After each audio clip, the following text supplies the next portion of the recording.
안녕하세요. 구글 클라우드에서 커스터머 엔지니어로 근무하고 있는 폴입니다. 게이밍 구글 클라우드를 시청해주셔서 감사합니다. 저는 오늘 어떻게 구글 클라우드를 활용하여 글로벌하게 확장 가능한 게임 워크로드를 올릴 수 있는지에 대해 소개해드리고자 합니다. 오늘 제 소개들을 듣고 나셔서 여러분들이 론칭할 게임에 많은 도움이 됐으면 좋겠습니다. 우선은 일반적인 게이밍 워크로드의 현재 상황에 대해서 살펴보겠습니다. 게임 워크로드의 확장성을 논의할 때 다음 세 가지를 주된 포커스 포인트로 잡겠습니다. 하나, 신속한 배포, 이미지 재사용성, 쉬운 버저닝을 통한 속도 확보입니다. 둘, 절대적으로 확장이 안 되는 자원은 입력입니다. 따라서 아무리 많은 수의 시스템이 올라와도 필요한 운영 입력이 비례적으로 많아지지 않기 위한 자동 관리 플랫폼이 필수입니다. 셋, 효율적 비용 관리입니다.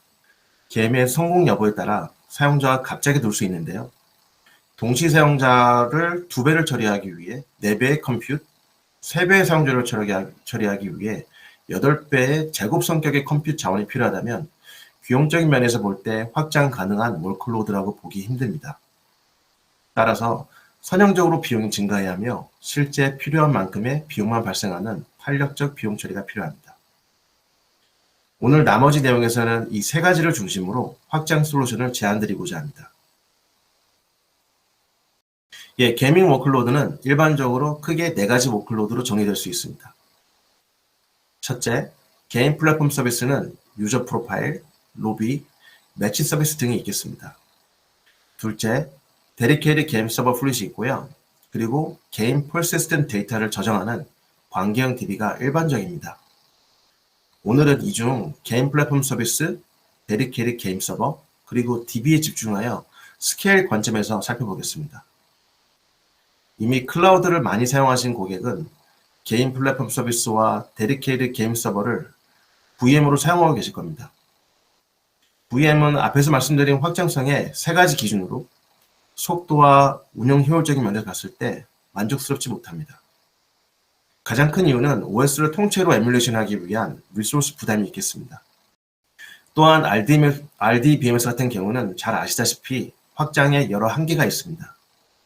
가장 대표적으로 버티컬 스케일링은 클라우드로 사용하시면 비교적 쉽게 가능하지만 수평적 스케일은 샤딩이나 페더레이션 같은 방법으로 해결해야 하는데 이 부분이 까다롭기도 하고 속도 있게 처리가 힘들기 때문에 확장성 면에서 좋다고 볼 수가 없습니다.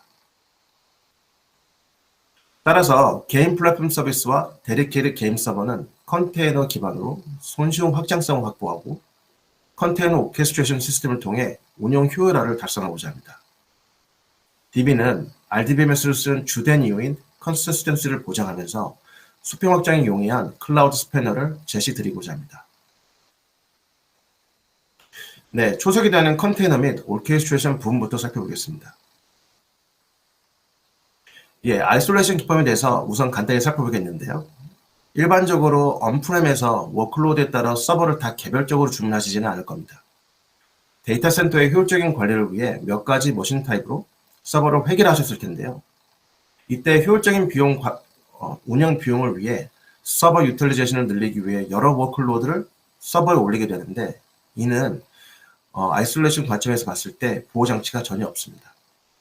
따라서 아이솔레이션과 효율적 운영 비용이라는 두 마리 토끼를 다 잡기 위해 VM 사용이 일반화되었는데 이는 현재 언프렘과 클라우드를 모두 포함하여 대다수의 워크로드가 현재 머물고 있는 수준입니다.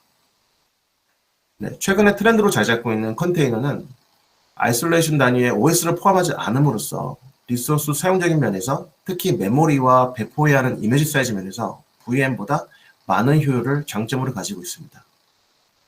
구글에서는 예전부터 채택하여 지금은 10년이 넘는 노하우가 쌓인 방법입니다. 자, 그러면 컨테이너를 게임 워크로드에 특히 게임 서버에 왜 활용해야 할까요? 앞에서 말씀드린 속도, 운영 효율화, 비용 효율적인 면에서 말씀드리겠습니다. 첫째, 게임 서버를 컨테이너로 패키징하게 되면 배포할 때 움직여야 하는 이미지 사이즈가 획기적으로 줄어듭니다. 둘째, 컨테이너 오케스트레이션 플랫폼을 활용하여 배포하게 되면 네트워크 레이턴스를 최소화하기 위해 전 세계 각지에 퍼져 있는 클러스터에 게임 CI/CD를 구축함에 있어 많은 입력을 안 들이고 효율적인 운영이 가능합니다. 마지막으로 컨테이너의 효율적인 컴퓨트 자원을 활용하는 면이 있는데요. 컨테이너 오케스트레이션의 자동 확장 메커니즘을 통하여 VM보다도 더 유연하고 탄력적으로 운영하여 비용 효율화를 달성할 수 있습니다.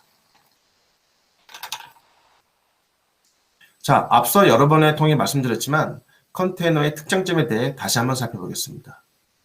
컨테이너는 OS, 곧 커널을 공유하는 아이솔레이션 방식이며 이에 따라 컴퓨터 리소스, 특히 메모리나 디스크 유세지에서 VM 대비 획기적인 장점을 보입니다.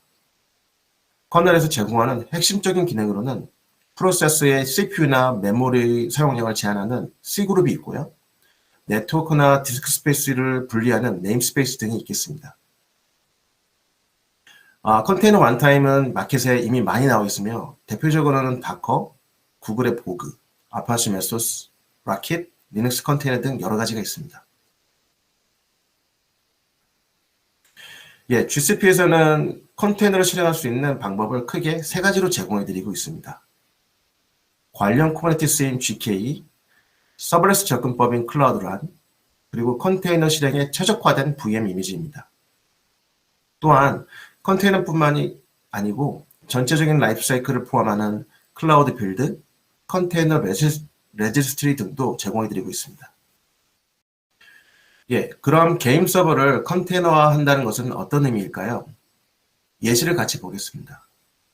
우선 가장 밑바탕에 OS를 지정하시고 그 위에 게임 서버에 필요한 각종 에셋을 포함하여 게임 트래픽을 받기 위한 프로세스를 가동시켜서 게임 서버를 레디 상태로 만듭니다. 해당 패키지를 만드는 방법을 도커 파일에 저장하여 컨테이너 빌드 시스템을 통해 만들어 컨테이너 레지스트리에 올림으로써 CI/CD의 CD 상태를 준비 상태로 만듭니다. 자, 그럼 컨테이너를 만들고 나면 어떻게 해야 할까요? 컨테이너는 굉장히 많은 숫자를 돌려야 하기 때문에 다음과 같은 예시 문제에 직면하게 됩니다. 여러 워커 노드의 컨테이너들을 어떻게 배포할 수 있을까? 어떤 노드에 어떤 순서로 배포해야 하나? 이는 스케줄링 또는 플레이스먼트 폴리시 문제로 말하기도 합니다. 페일된 노드를 어떻게 처리해야 하나? 버전 업그레이드는 어떻게 해야지? 하는 여러 가지 문제점들에 직면하게 됩니다. 이런 부분을 해결하기 위해 구글은 지난 10년도 넘게 컨테이너 오케스트레이션 시스템에 많은 투자를 해왔습니다. 쿠버네티스는 구글에서 컨테이너를 운영하며 얻은 노하우를 오픈소스로 커뮤니티에 공개한 결과물입니다. 제공하는 핵심은 다음과 같습니다. 구글 스케일의 컨테이너 관리도 핸들할 수 있는 정도의 로버스트한 오케스트레이션 시스템, 운영의 자동화를 위해 원하는 클러스터 상태, 즉 어떤 컨테이너를 몇 개로 운영하는지 등등을 선언적으로 정의하여 쿠버네티스에서 자동으로 처리하게끔 하는 게 있습니다. 호스트에서 디커플링 함으로써 언프렘이라든지 멀티클라우드를 가리지 않고 넓은 스펙트럼의 컴퓨트 패브릭에서 작동 가능하게끔 하는 부분이 있습니다. 특히 앞으로 했던 패턴을 사용하여 여러 벤더의 클라우드 네이티브한 리소스도 각각 프로비저닝 할 수 있는 익스텐션을 제공함으로써 언프렘, 멀티클라우드 플랫폼으로 자리 잡을 수 있는 모든 준비가 완료되어 있습니다. 자, 이제 쿠버네티스의 아키텍처에 대해서 살펴보겠습니다. 쿠버네티스는 크게 마스터, 곧 애드민 서버와 실제 컨테이너를 띄우는 워커 노드들로 구성되어 있습니다. 각 컴포넌트에 대해서 한번 자세히 살펴보겠습니다. 마스터 서버는 클러스터의 상태를 조정하는 여러 컴포넌트들로 이루어져 있는데요. 이 중에서 대표적으로 클러스터의 상태를 조정하는 콜은 API 서버를 통하여 하게 됩니다. 두 번째로는 컨테이너를 실제로 어느 워커 노드로 띄워야 하는지 결정하는 스케줄러가 있습니다. 예를 들어 HA를 해야 하는 워크로드 같은 경우는 노드를 같은 곳에 올리면 안 되겠죠. 이 부분을 조금 더 가져가면 같은 렉에 안 띄움으로써 top of rack 라우터의 싱글 포인트 오브 페일러를 피하는 방법들도 있겠고요. 이를 더 나아가서는 아예 모든 게 분리되어 있는 별도의 존에 띄우는 개념도 있겠습니다. 다음은 컨테이너를 띄운 다음에 원하는 중속성을 가지고 계속 작동하게끔 하는 컨트롤러가 있습니다. 노드가 죽는다든지 아니면 컨테이너가 죽을 때 원하는 숫자의 컨테이너를 유지하게끔 컨트롤 룹을 계속 돌면서 지속적으로 원하는 클러스터 상태를 유지하는 컨트롤러들을 관리하는 부분입니다. 그리고 클러스터의 상태를 퍼시스트하는 분산 키밸류 스토어인 etcd가 있습니다. 노드 쪽으로 살펴보면 마스터 서버로부터 명령을 받아 노드의 각 컴포넌트로 전달하는 에이전트인 큐블렛이 있습니다. 컨테이너 런타임은 실제로 컨테이너를 구동하는 부분입니다. 마지막으로 노드에는 여러 컨테이너로 올라가게 될 텐데요. 이때 노드 안에서 트래픽을 라우팅해주는 큐브 프락시가 있습니다. 네, HA 관점에서 마스터 서버는 싱글 포인트 오브 페일리어가 될 수 있는데요. 관련 쿠버네티스 서비스인 GK에서는 리저널 클러스터를 띄우시면 각 존에 마스터 서버를 각각 띄워서 이를 해결합니다. 예, 쿠버네티스 클러스터에서는 매우 많고 다양한 워크로드들, 곧 쿠버네티스 아브젝트들이 올라오게 되는데 이때 아브젝트 간의 통신은 DNS 기반으로 하게끔 됩니다. 이 통신이 가능하도록 클러스터 내부 전용의 DNS 서비스인 큐브 DNS 컴포넌트가 있습니다. 자, 이제 쿠버네티스를 이루는 모든 중요한 컴포넌트들을 살펴봤으니 실제로 올리는 리소스, 곧 쿠버네티스 아브젝트 단위로 살펴보겠습니다. 쿠버네티스는 사실 컨테이너만 따로 올리는 것을 지원하지 않습니다. 가장 작은 배포 단위는 포드라는 단위인데요. 파드는 디스크와 네트워크를 공유하는 컨테이너의 집합입니다. 이는 쿠버네티스가 마이크로 서비스 아키텍처에 오피니언 되어 있다는 뜻이었는데요. 이는 곧 각각의 컨테이너에 올리는 컴포넌트들이 루스 커플링을 진행하며 로고 콜렉션, 네트워크 폴리시 등과 같은 크로스 커팅 컨선은 별도의 컨테이너로 디커플링하는 것을 장려하기 위해서입니다. 가장 대표적인 MSA 패턴 중 사이드카라는 게 있는데요. 이는 유틸리티 펑션을 별도의 컨테이너로 분리함으로써 내 워크로드 코드의 유틸리티를 구현하지 않고 싱글 잡만을 구현할 수 있는 노력을 원활하게 해주는 패턴입니다. 로그 콜렉터 예를 들어보겠습니다. 메인 워크로드에서는 모든 로그를 하드의 특정 경로로 덤프를 하고 각 해당 파드에서는 디스크 스페이스가 공유되기 때문에 fluentd라는 로그 콜렉터를 별도의 사이드카 컨테이너로 띄운 다음 해당 로그 경로를 보고 익스트랙트하게끔 함으로써 로그 콜렉터 로직을 내 메인 워크로드에서 디커플링할 수가 있습니다. 네, 쿠버네티스 아브젝트를 선언할 때는 가장 기본적으로 API 버전, kind, 메타데이터, 그리고 스펙 필드가 필수입니다. 쿠버네티스에서 API 서버는 백워드 컴패러빌리티를 지향하기 때문에 어떤 버전인지 명시적으로 주는 필드가 API 버전입니다. 두 번째는 kind 필드인데요. 지금 살펴보고 있는 파드 말고도 일반적으로 많이 쓰이는 아브젝트 타입은 뒷슬라이드에서 계속해서 설명드리겠습니다. 예, 가장 중요한 개념 중 하나인 라벨입니다. IT에서 가축과 애완동물의 비유를 들어보신 적이 있으신가요? 애완동물은 많은 애정을 쏟고 키우는 숫자가 작기 때문에 각각의 이름을 지어주고 개인적인 의미를 부여하는데요. 이에 비해 가축은 일반적으로 이름보다는 그룹픽을 하겠죠. 예를 들어 태어난 지 한 달 된 병아리 이런 식으로요. 컨테이너도 비슷합니다. 예, MSA는 분산 컴퓨팅의 확장이며 워낙에 많은 컨테이너가 올라가기 때문에 이를 개별적으로 서버 이름을 주고 관리한다는 것은 쿠버네티스 사용 원래 의도에 반합니다. 따라서 컨테이너에 라벨이라는 메타데이터를 지정하는데요. 나중에 이 라벨로 조건이 맞는 컨테이너를 셋으로 다 지칭할 수가 있습니다. 라벨은 크게 두 가지 방법이 있습니다. 이퀄리티 대비 set base select입니다. set base select가 앞으로 계속 발전될 2세대 셀렉터의 방식이니 참고해 두시면 좋겠습니다. 예, 쿠버네티스에서는 컨트롤러 패턴을 쓰고 있습니다. 따라서 각종 생성 가능한 오브젝트를 만들고 해당 오브젝트 상태들을 운영자가 선언한 상태로 유지하는 컨트롤러들을 오브젝트 타입별로 개별로 만들고 컨트롤러 매니저로 해당 컨트롤러들을 종합적으로 관리합니다. 네, 파드를 띄울 때 원하는 숫자를 선언하면 이를 해당 숫자만큼 띄고 유지해주는 컨트롤러가 레플리케이션 컨트롤러입니다. 레플리케이션 컨트롤러는 이퀄리티 레이블 셀렉트를 사용하여 클러스터의 파드 숫자를 확인하고 스케일 인과 아웃을 적절하게 해줍니다. 같은 기능인데 set base label select를 사용하는 게 replication set 컨트롤러입니다. 위에 오른쪽 예시를 보시면 라이벌 키에 티어를 가지고 있고 값은 프론트엔드를 가지고 있는 컨테이너를 3개를 원한다는 식으로 클러스터 상태를 선언했고요. 이를 replication set 컨트롤러가 수행하게끔 object key kind를 replica set으로 서류됐습니다. 디플로이먼트는 replica set의 상위 개념입니다. 하나씩 바꾸는 롤링 업데이트 배포 전략을 선언할 수도 있고 모두 다 삭제 후 재생성하라는 recreate도 선언할 수 있는 배포라는 개념을 가지고 있고요. 히스토리도 별도로 관리하여 롤백도 편리하게 관리하실 수 있는 그런 디플로이먼트의 개념이 있는 컨스트럭트입니다. 디플로이먼트로 워크로드를 여러 개의 숫자의 파드를 띄우고 나면 해당 워크로드를 사용할 수 있도록 하나의 단위로 묶어서 클러스터 외부에 접속할 수 있도록 노출을 해야 되는데요.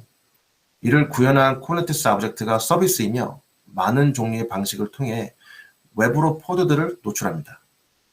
대표적인 예시로 들어드리자면 로드 밸런스가 있겠습니다.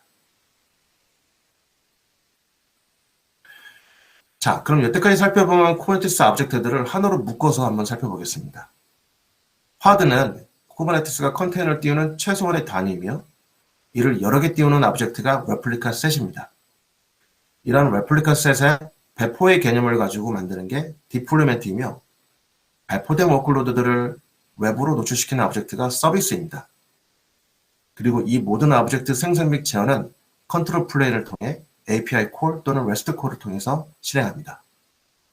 네, 앞에서도 여러 번 말씀드린 대로 파드는 디스크 스페이스를 공유합니다. 볼륨은 파드 내부에 공유 가능한 디스크 스페이스를 선언하고 여러 컨테이너에서 같이 바라볼 수 있게 해줍니다. 위에서 보시면 각 컨테이너의 로그 그리고 컨텐츠는 각각의 볼륨 오브젝트를 보고 있습니다. GCP에서는 해당 볼륨에 있는 데이터가 파드가 삭제되면 유지될 수 있는 GCP persistent 디스크에 매핑되는 persistent 볼륨도 제공하고 있습니다. 예, 쿠버네티스 부분에서는 마지막으로 네임스페이스를 보겠습니다. 네임스페이스를 활용하여 각 팀별, 스테이지별 등으로 자원, 권한, 그리고 쿼터를 별도로 관리할 수 있습니다. 단, 각 클러스터에서 생성할 수 있는 최대 노드 숫자나 로드 밸런스 등의 클라우드상의 여러 리미테이션, 예를 들어 VPC IP 애드레스 스페이스에 의한 제약이라든지요. 이를 유념하여 무조건 슈퍼 클러스터를 만드는 것보다는 각각의 리미테이션을 유념하여서 적절한 사이즈의 클러스터를 만드는 게 좋을 것 같습니다. 예, 아마도 이미 개인 플랫폼 서비스는 마이크로 서비스 아키텍처로 많이 적용하셨을 거라고 생각이 됩니다. 만약 아니시라면 MSA를 사용한 분산 시스템 설계 방법이라든지 MSA로 이루어져 있는 워크로드를 조직적으로 어떻게 관리하는지에 대한 구글 버전 데브옵스인 SRE를 조사해 보실 것을 권장드립니다. 해당 부분은 오늘 제한된 시간 안에 커버하기에는 스코어를 벗어나기 때문에 여기까지만 말씀드리겠습니다. 자, 여기까지가 개인 플랫폼 서비스의 현대화를 위한 쿠버네티스의 기본 개념을 살펴보았습니다. 다음 섹션에서는 쿠버네티스의 데디케이티드 게임 서버를 담기 위해 쿠버네티스를 확장한 아고네스라는 오픈소스 프로젝트를 살펴보겠는데요. 해당 프로젝트의 파운더인 마크 맨델린이 설명을 준비하였습니다. Thanks so much, Paul. Really appreciate the introduction. So today, what I want to talk to you about is a wonderful product called Google Cloud Game Servers that is fantastic for running real-time multiplayer games. So let's get stuck into that and have a little chat, shall we? So first, I want to sort of talk about very specific types of multiplayer games. So here we're talking about your real-time, fast-paced, online competitive multiplayer games where you have a lot of interaction with players within the game that they're playing. And a common pattern for implementing these types of multiplayer games is a thing called dedicated game servers. This may be something that you're already familiar with. If you're not, you just need to think of dedicated game servers as a process that runs somewhere on the internet in which all the people who are playing your game all connect into. That simulation works out everything that's happening inside your game. So the physics, the actions, whether a player's jumping or running, a car is firing through the air, anything like that. Basically, it's just in control and authoritative of everything that's happening inside that game. And its job is basically, to take all the inputs of everyone who is playing, churn it all up, work out what's going on, and send all that information back out to all the players to say, hey, you just hit another player, you just scored a goal, this is exactly what's going on. So this can be really useful because it means you have a lot of control over what's happening inside the game because you have control of your dedicated game server. And it also means that geographically you can place this all around the world so that you can have it close to the players that are playing your game. Because ultimately, you will have, a global player base.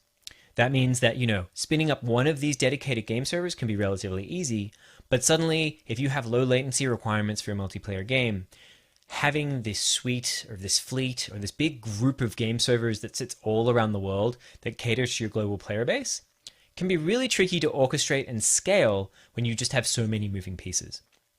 So here at Google Cloud, we have a few different pieces of technology that make this a little bit easier and hopefully enable you to scale out your next hit multiplayer game because we all know it's going to be a hit. So let's go through it in layers so I can take you through each of the steps.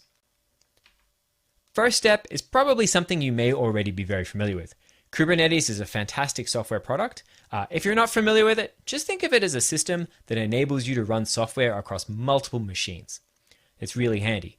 But what's useful about it is it's open source. That means that you can run Kubernetes on, say, GKE with us, or maybe other cloud providers, on your local machine, in your QA studio, basically anywhere you need to run it, particularly if that means you need to run it in very specific places because that's where your players are. Also, Kubernetes has a huge ecosystem of tools and developers that run with it. That means you can take advantage of this huge ecology of products, tools, and libraries that exist to interact with Kubernetes. Taking this one step further is an open source project called Agones. Agones extends Kubernetes so that it understands game server lifecycles and scaling patterns.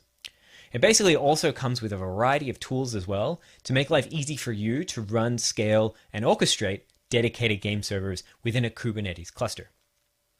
So it comes with a lot of really great things. You'll see it integrate directly with all the Kubernetes tooling. So you can use tools like kubectl and all the other ecology of tools that exist out there for Kubernetes. It comes pre-built with auto-scaling capabilities. There are SDKs for integration to be able to access like lifecycle management, configuration utilities, things like that. We also have a slew of cost optimization strategies that are inbuilt for running on cloud as well as on-prem. And we also have a whole host of just really useful metrics so that you can stay up to date with what's happening inside your cluster and all the game servers that are running. Sounds pretty great. I like it. It's a project that I've been working on for a very long time, and I'm super excited about it. But let's take this one step further. Agones is a fantastic open source product, but if you're looking to run production workloads, you're probably going to want to run more than one cluster, and you might want some extra tools for enabling that to be orchestrated. And this is where Google Cloud Game Servers comes in. It's a fantastic tool for running production workloads because not only does it provide tooling for running things across multiple clusters, and you're probably going to want to have 2 or more clusters in a production workload, but also provides flexibility and choice in what it is that you're doing. What do I mean by that? You still have the ability to access your Kubernetes clusters, so you can install custom software if you need to customize things. By the same token, if at any point in time you need to opt out of the system, you still have access to just straight open source Agones as well. And there's also really nice integration stuff with Stackdriver so you can see metrics and everything that's also going on in your system. So why don't we dig in and have a look at Google Cloud Game Servers and see how that works. So here are some concepts for Google Cloud Game Servers. A Google Cloud project, still the same thing as what you're familiar with. Usually we would probably recommend you have a single title to a single project. We have what we call game server clusters. These are simply Kubernetes clusters that have Agones installed on them. Nothing more than that.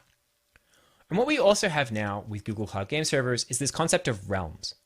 Realms are our way of saying, hey, this particular group of clusters, maybe a few or more, is pretty much going to be around like a region that is going to serve a particular part of the world. Probably latency relatively similar for that region.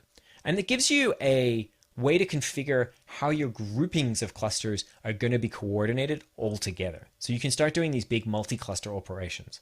This is pretty awesome. You can do different types of targets as well as different types of rollouts to realms. To do those particular types of rollouts, what we have is game server configs and deployments. That's how I'm going to specify exactly what sort of game server configurations I'm going to roll out, as well as any kind of auto scaling capabilities as well. So let's look at that in a bit of a different diagram so we can dig a little bit deeper. So here we have this game X, and in that game X, we have 3 different realms. We've got a US realm, a Europe realm, and a Japan realm. Now, in the US realm, we are going to be using a combination of Google Cloud as well as on-prem clusters. In Realm 2, we're going to use a combination of Google Cloud and some other cloud provider as well. And Realm Japan, we've basically worked out, okay, GCP is great there too. So we're able to mix and match exactly the technology that's going to be a good fit for the areas in which we're going to need to put our game servers.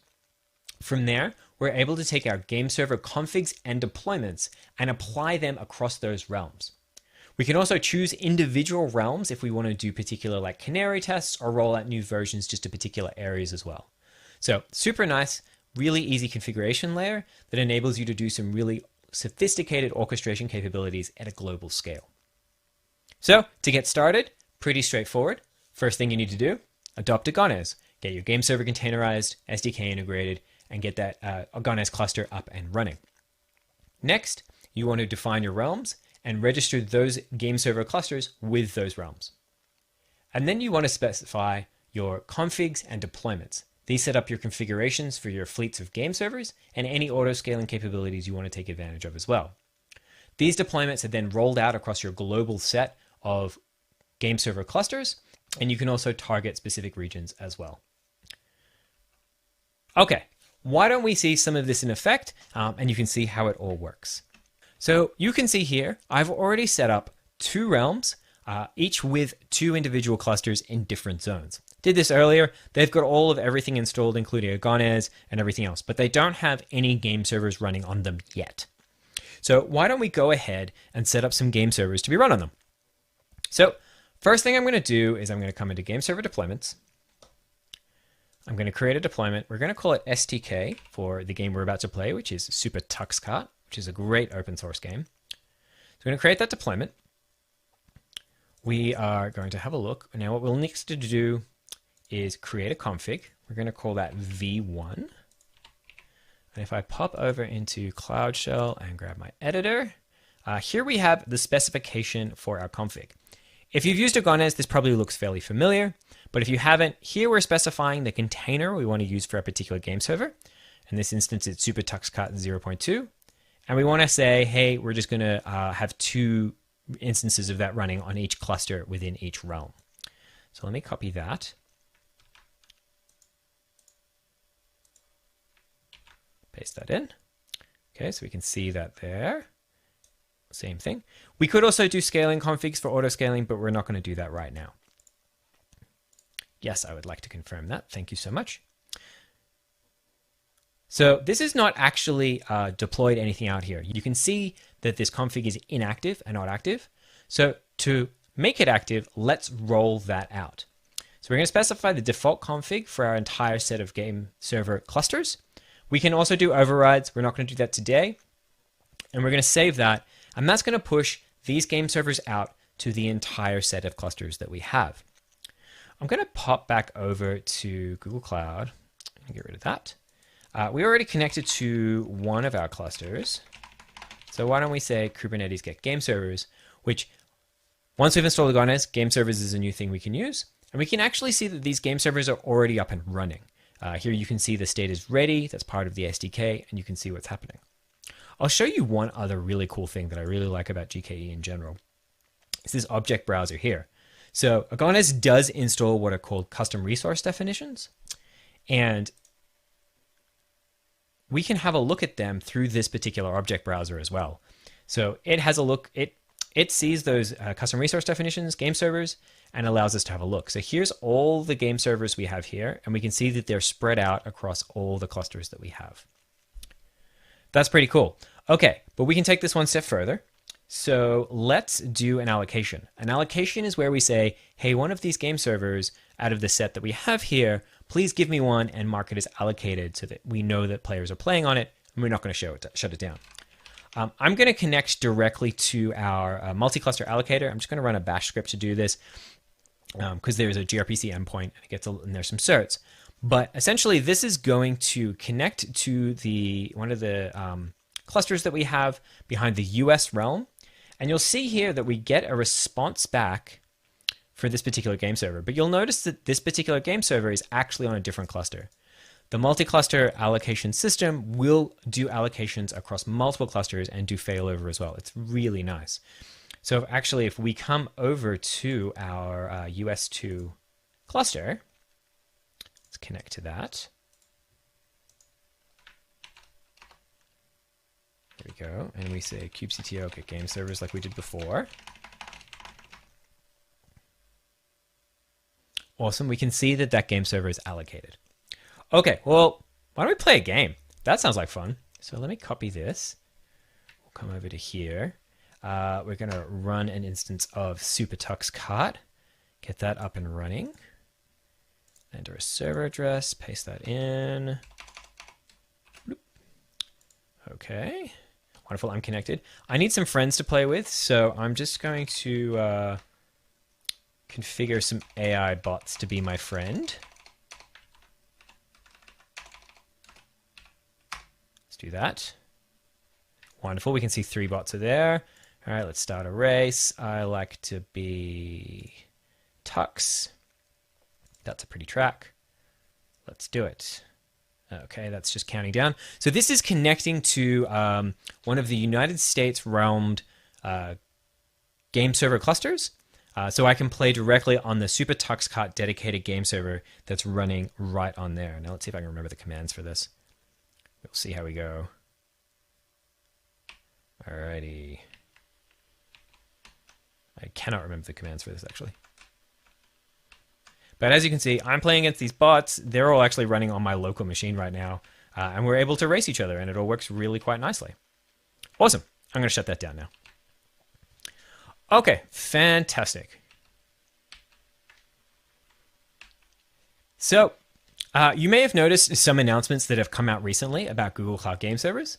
And we do have a phased release approach with it right now. So, on Google Cloud right now, Google Cloud Game Servers is generally available. It is supported for all kinds of workloads and is available right now.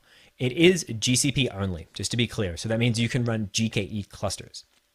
We are currently working on hybrid and multi-cloud, and will be in beta hopefully fairly soon. So if you're looking to run either on hybrid or multi-cloud, because either you have your own on-prem environment or you want to run across multiple clouds for a variety of really good reasons, we'll have that functionality quite soon.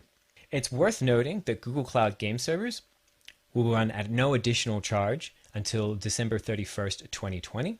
After that, the pricing will only be 50 cents per cluster going forward.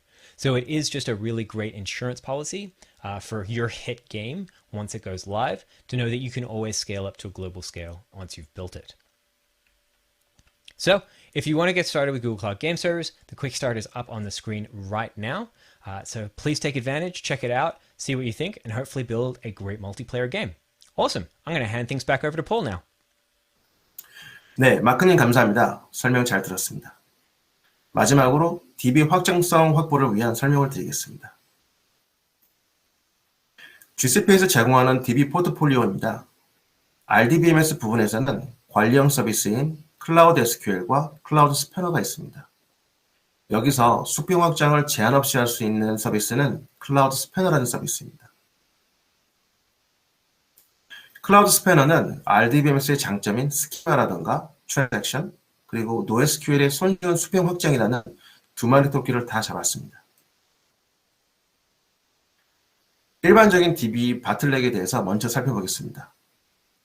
보시다시피 내 워크로드가 아무리 수평적 확장이 됐더라 하더라도 퍼시스턴트 레이어인 DB가 확장이 용이하지 않다면 결국 병목 현상이 발생할 수밖에 없습니다. 따라서 RDBMS의 확장을 여러 가지 패턴을 통해서 해왔는데요. 첫 번째로는 싱글 관계형 DB는 수평 확장은 전혀 안 되고 수직적 확장, 곧 vertical 스케일링을 통해 더 큰 메모리와 CPU만으로 승부를 봐야 합니다. 두 번째 예시에서는 광경 DB를 수평 확장하는 방법으로 샤딩, 곧 페더레이션을 보여드리고 있는데요. 이를 위해서는 사전에 스키마를 파티셔닝 해야 하시고 트래픽이 갑자기 증가했을 때 확장이 즉각적으로 이루어지기 힘든 부분이 있습니다. 마지막 예시로 NoSQL은 키스페이스로 데이터가 저장되는 노드 분산을 하는데요. 아무래도 노드가 분산되어 있다 보니 즉각적인 컨시스턴시가 보장 안 되는 Eventual Consistency라는 제약적인 모델을 안고 가야 합니다. 클라우드 스패너는 컨시스턴시를 보장하면서 수평적 확장을 탄력적으로 리니어하게 할 수 있습니다. 또한 메인테넌스를 따로 안 함으로써 DB 다운타임에 의한 개인 매출 영향을 최소화하실 수 있습니다. 클라우드 스패너는 앞서 말씀드렸던 글로벌 스케일링에 필요한 속도, 운영 효율성, 탄력적 스케일링을 모두 다 제공하고 있습니다. 이에 추가적으로 지로 메인테넌스라는 획기적인 운영 모델도 제공해드리고 있습니다. 우선 스패너의 기본 용어를 살펴보겠습니다. 가장 위에 스패너 인스턴스를 만들고 그 하위에 여러 DB를 만들 수 있습니다.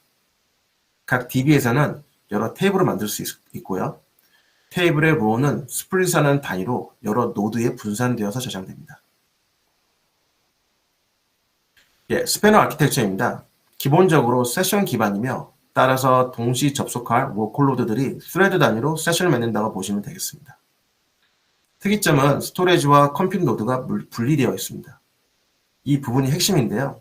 수평 확장이 스토리지와 컴퓨트이 별도로 유기적으로 될 수 있으며 스토리지가 컴퓨트에 안 묶이면서 스케일 되는 데 걸리는 시간이 획기적으로 단축되었습니다. 스플릿 관점에서 바라봤습니다.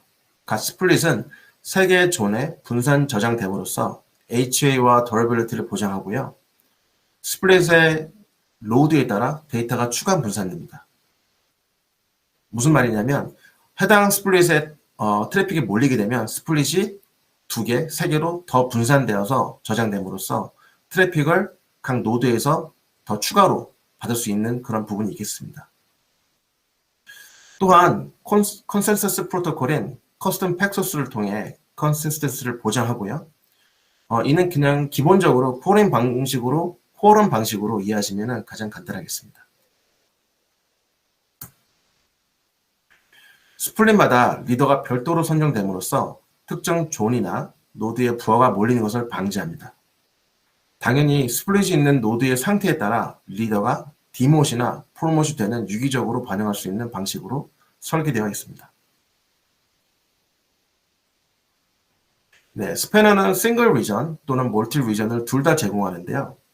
물리적으로 떨어져 있는 노드들 간의 컨시스턴시를 어떻게 제공하는지 많은 분들이 처음에 스패너를 소개받으시면 물으시는데요.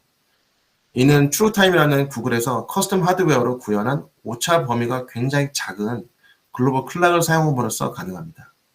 따라서 모든 업데이트에는 타임 스탬프가 기록됩니다. 트루타임 서버는 실제 이렇게 생겼습니다. GPS와 원자시계를 같이 사용하고 있습니다. 스패너 기능 요약입니다. 스키마, Asset Transaction, Consistency, Column Level Locking, 표준 SQL, 그리고 다양한 클라이언트 라이브러리 등을 제공해드리고 있습니다. 스패너를 잘 쓰기 위해서는 스키마 설계를 할 때 스플릿에 대한 개념을 가지고 계셔야 합니다. 스플릿은 프라이머리 키 스페이스에 따라 분산되어 저장됩니다. 따라서 프라이머리 키가 잘 분산되도록 순차적인 로직 등은 피해 주셔야 합니다. 일반적으로 패런트 차일드는 데이터가 근접되어 저장되지 않습니다. 잘 아시다시피 DB에서 가장 비싼 오퍼레이션은 I/O 작업입니다. 따라서 패런트 차일드처럼 항상 같이 읽어오는, 예를 들어 조인하는 데이터가 있다면 서로 겹치게 근접하여 저장하도록 인터 리빙이라는 기능을 쓰셔야 합니다. 만약 패런트 프라이머리 키 기준으로 읽어오지 않는다면 스플릿이 효과적인 분산이 안 되기 때문에 무조건적인 인터리브 사용은 피해야 합니다.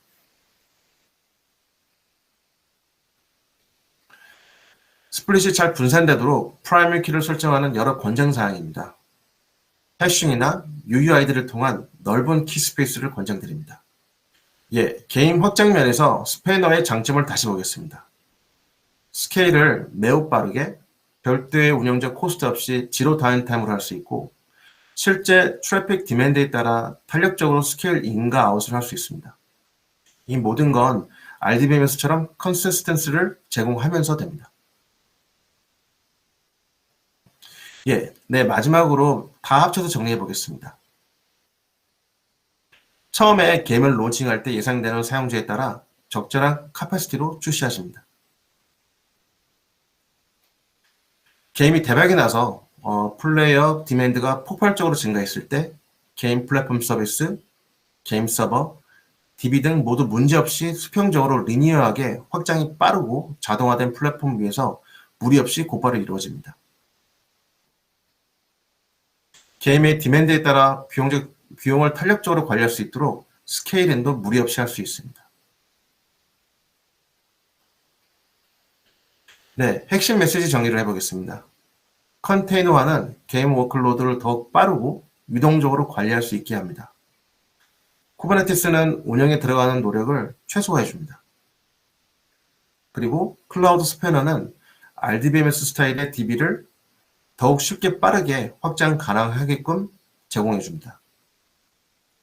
마지막으로 GK, GCGS, 그리고 스패너를 사용한 아키텍처는 게임 워크로드를 빠르고 운영 노력화를 최소화하며 탄력적인 비용 구조로 글로벌한 게임 서비스를 운영할 수 있도록 도와드립니다.